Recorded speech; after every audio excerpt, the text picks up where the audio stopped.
हमारे विभिन्न ज्ञानवर्धक कार्यक्रम देखने के लिए आप हमें अभी सब्सक्राइब करें, बेल आइकन को प्रेस करें ताकि आप देख सकें हमारा कार्यक्रम सबसे पहले। और अधिक जानकारी के लिए फेसबुक पेज को लाइक करना न भूलें। जय माँ इंद्राक्षी। इंद्राक्षी धाम में दर्शकों आप सभी का हम हार्दिक स्वागत करते हैं। आज के दिन जिन जातकों का जन्म दिवस है, मैरिज एनिवर्सरी है, उन सभी को हमारी तरफ से बहुत बहुत शुभकामनाएं। आज हम बात करने वाले हैं हाथ की रेखाएं आने वाले शुभ संकेतों को बता देती हैं। आने वाला जो जीवन का शुभ गणित है वो आपकी रेखाओं से आप देख सकते हैं।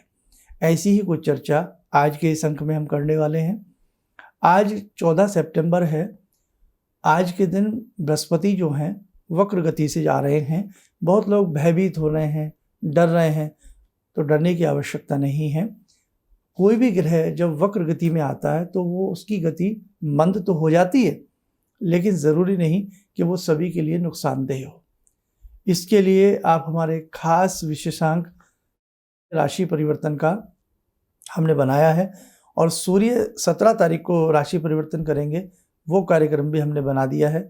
सुन लें और उनमें बताए गए उपाय करें, फिर आपको किसी भी प्रकार की कोई दिक्कत नहीं आएगी। आज का पंचांग 14 सितंबर सन 2021, दिन मंगलवार, भादो मास, शुक्ल पक्ष, संवत 2078, तिथि अष्टमी, नक्षत्र ज्येष्ठा। अभी सुबह के 7 बजे के हिसाब से हम बात कर रहे हैं। राहु काल 3 से 4:30, दिशा शूल उत्तर दिशा। इंसान की हथेली में बने ये छापे और इंसान की हथेली में बनी कुछ ये रेखाएं क्या उसके भविष्य तक पहुंच सकती हैं? 100% पहुंच सकती हैं। आपको बस हाथ की रेखाओं का पहचान होना चाहिए। कैसे? कुछ चीज़ें संकेत के रूप में मैं आपको समझा देता हूँ।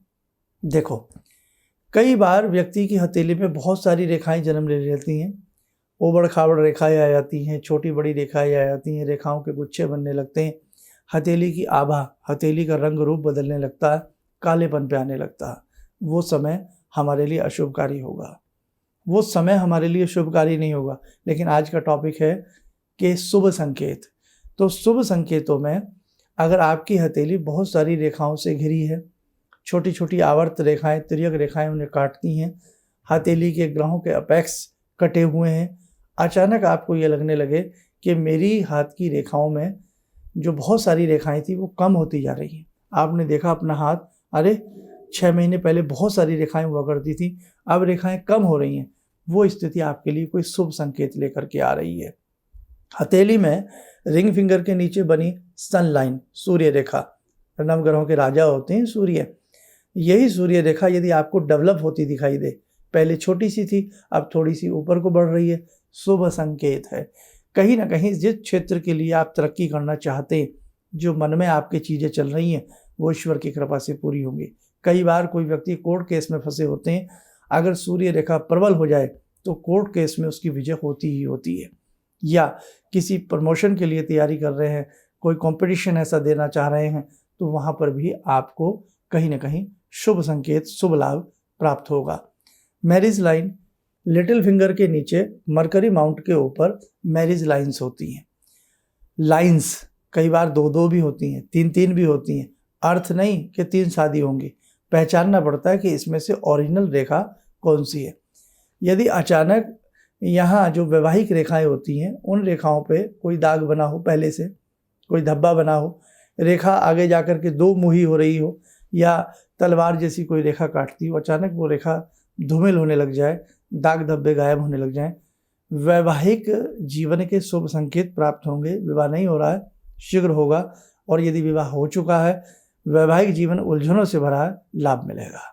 ऐसे ही शुक्र क्षेत्र के ऊपर बहुत सारी आड़ी तिरछी रेखाएं हैं, आवर्त बनाए हुए हैं, या ये अंगूठा धसा सा है, लुंज पुंज सा है, और यदि आपको लगे कि यहाँ से ये मांसल स्थिति मजबूत हो रही है, हमारा अंगूठे के नीचे का शुक्र क्षेत्र पुष्ट होता जा रहा है, हमारी हथेली में यहाँ पर कुछ कुछ गुलाबी आभा हमें नज़र आती है, तो दाम्पत्य जीवन में मधुरता आएगी, दाम्पत्य जीवन में मिठास आ जाएगी।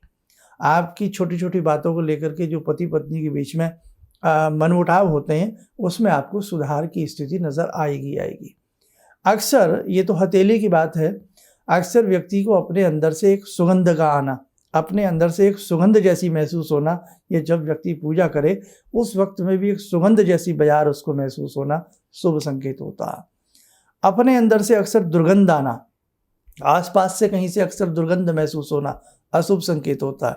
लेकिन आज का जो मेरा ये सब्जेक्ट है वो रेखाओं से संबंधित है, तो आइए कम टू द पॉइंट। एक चीज़ और आपको बता दें, ये उंगलियां हैं आपकी, इन उंगलियों में ये 3 पर्व बने होते हैं, इन्हें पर्व कहते हैं। खाने भी कहते हैं, लेकिन मुख्यतः इनका नाम पामिस्ट्री में पर्व है। ऊपर से कुछ लोग नीचे की तरफ पर्व मानते हैं, कुछ नीचे से ऊपर की तरफ मानते हैं। तो आपके इन पर्व में यदि बीच वाले पर्व पर ऊपर की तरफ कुछ खड़ी रेखाएं हों तो ये शुभ संकेत है, ये बुरा संकेत नहीं है।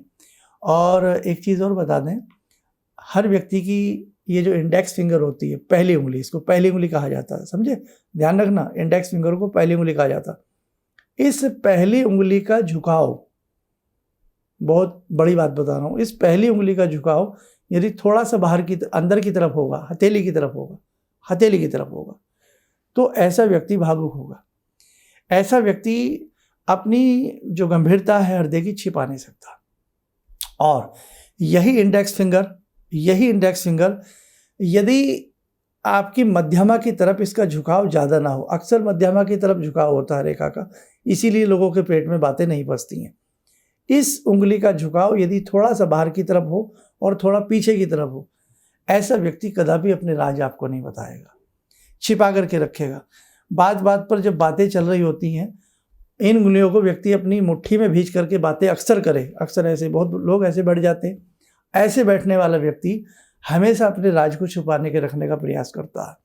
किसी कोर्ट में जज साहब के सामने यदि कोई वाद विवाद किसी से चल रहा है, कोई जो बीच का व्यक्ति, मध्यस्थ व्यक्ति कोई गवाही दे रहा है, और गवाही देते देते यदि वो अपने अंगूठे को अपनी उंगलियों के बीच में छिपा ले, तो आकलन ये निकलता है कि वो व्यक्ति झूठी गवाही दे रहा है।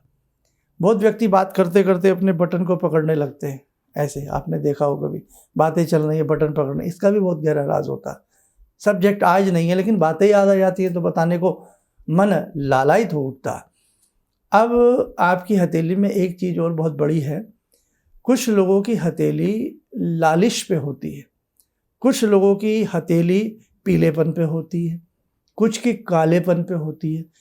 पूरी हथेली में कालेपन की आभा आना आपके दौर्बल्य है, यानी कि दुर्बल रहेंगे आप, शरीर से मजबूत नहीं रहेंगे। आपकी हथेली में गुलाबीपन होना और अत्यधिक गुलाबीपन होना, ये उत्तेजना को देते हैं। अत्यधिक गुलाबीपन जिस हथेली में होगा वो व्यक्ति शीघ्र उत्तेजित होगा और शीघ्र शांत भी होगा। और हमारे हथेली में 7 ग्रह होते हैं। राहु केतु को तो इतना महत्व नहीं दिया जाता क्योंकि वो तो छाया ग्रह मात्र हैं। जो 7 ग्रह होते हैं हथेली में, इनको पर्वत कहा जाता है। 7 पर्वत यदि आपकी हथेली में पुष्ट हैं और हथेली के बीच में गड्ढा है, कहते हैं ना, कितना ही बड़ा जहाज हो लेकिन एक छेद पूरे जहाज को डुबा डालता है, छोटा सा। तो हथेली के बीच में अगर गड्ढा बहुत बड़ा है, धसी हुई हथेली है, धन नहीं रुकेगा। ऐसा व्यक्ति किसी न किसी बात को लेकर के चिंतित रहेगा ही रहेगा, चिंताएं उसका दामन नहीं छोड़ेंगी। तो बहुत बातें हैं, ऐसे ऐसे तजुर्बे हैं, ऐसे ऐसे लोगों ने हाथों के पीछे बड़ा लंबा समय लगाया है। मैं तो अपने आप को इतना बड़ा नहीं कह सकता, मुझे तो मात्र 25 या 30 वर्ष का सफ़र मेरा पामिस्ट्री से जुड़ा रहा है अब तक का। बाकी ऐसे बहुत लोग हमें जीवन में मिले हैं कि हाथ देखा और पानी की तरह भविष्य और वर्तमान को पढ़ने वाली बात आ जाती है। तो इंसान की हथेली शुभ संकेत रखती है। यदि कुछ इस प्रकार के संकेत मिलते हैं, काली हथेली होना और अचानक रेखाओं में गुलाबीपन आ जाना, हथेली की त्वचा का सुंदर रूप ले लेना, ये शुभ संकेत होता है। हकीकत है ये बात। शास्त्रों में यहाँ तक वर्णित है कि आपकी आयु कितनी बची है। हालांकि इस बात को बड़ा बहुत लोग अजीब सा मान सकते हैं, लेकिन हाँ ऐसा है। आयुर्वेद में भी ऐसी बहुत सारी बातें बताई गई हैं कि जब व्यक्ति को अपनी नाक दिखनी बंद हो जाए, हम दोनों आंखों से देखते हैं ना, तो हल्का सा टॉप ये आगे का बिंदु दिखता, लेकिन कुछ लोगों को बिल्कुल नहीं दिखता। तो वो बताऊंगा नहीं, आप फिर वहम कर जाते हैं। और ऐसे ही हमारे 2 स्वर होते हैं, चंद्र और सूर्य स्वर। ये स्वर ही बदलना बंद हो जाए तो वो भी अच्छा नहीं होता। कभी सब्जेक्ट को लेंगे दूसरे तरीके से बना करके लेंगे जिसमें कि आप लोग बहुत ज़्यादा वहम में ना जाएं। तो साथ आज के लिए मैं इतना ही समझता हूँ। आइए समय हो चला आज की ध्यानमाला का। आज की ध्यानमाला में जुड़ते हैं बाबा हनुमान जी से। ॐ अतुलितबलधामं हेमशैलावदेयं धनुजवनकृशानु ज्ञानिनामग्रगण्यं सकलगुणनिधानं वानराणामधीशं रघुपतिप्रियभक्तं वातजातं नमामि। मनोजवं मारुततुल्यवेगं जितेन्द्रियं बुद्धिमतां वरिष्ठं वातात्मजं वानरयूथमुख्यं श्रीरामदूतं शरणं प्रपद्ये। श्रीरामदूतं शरणं प्रपद्ये। रामाय रामभद्राय रामचन्द्राय वेदसे श्रीरघुनाथनाथाय सीताया पतये नमः। श्री हनुमंताय नमः। कवच बना लें, ध्यान करें, बाबा हनुमान जी का शुभ आशीष हम सबके ऊपर बरस रहा है।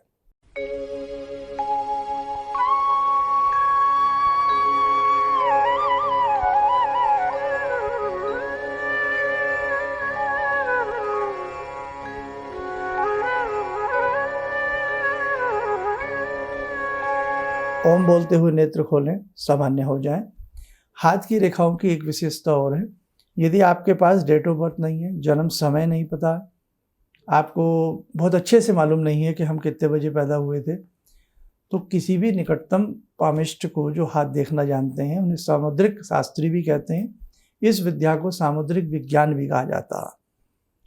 तो आसपास जाएं, अपना किसी को हाथ दिखाएं, तो उसमें डेट ऑफ बर्थ किसी चीज़ की ज़रूरत नहीं होती है और आपकी जो करंटली समस्या चल रही होती है उसमें आपको बहुत अच्छे से लाभ मिल जाता है यदि बताए गए उपाय आप लोग मन से और प्रेम से करते हैं। आप स्वस्थ रहें, सुखी रहें। इन्हीं शब्दों के साथ हम अपनी वाणी को विराम देते हैं। जय माँ इंद्राक्षी। हम लोग आपका प्रोग्राम शुरू ही किया था अभी देखना, क्योंकि हम लोग बाहर से अभी साहिबाबाद ट्रांसफ़र हुए हैं, तो उसके बाद ऐसे ही एक दिन बैठी हुई थी, मेरी बेटी भी बैठी हुई थी।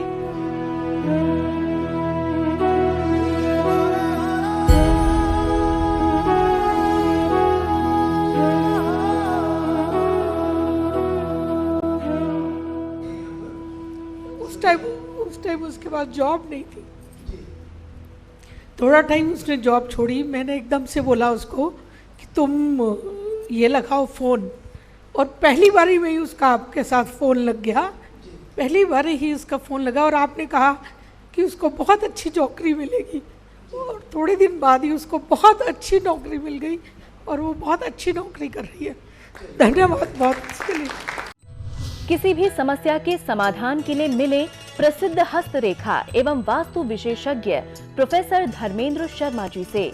नोट: शिविर में भाग लेने हेतु एवं व्यक्तिगत रूप से मिलने के लिए कॉल करने का समय सुबह 10 बजे से शाम 6 बजे तक। हमारे विभिन्न ज्ञानवर्धक कार्यक्रम देखने के लिए आप हमें अभी सब्सक्राइब करें, बेल आइकन को प्रेस करें ताकि आप देख सकें हमारा कार्यक्रम सबसे पहले। और अधिक जानकारी के लिए फेसबुक पेज को लाइक करना न भूलें।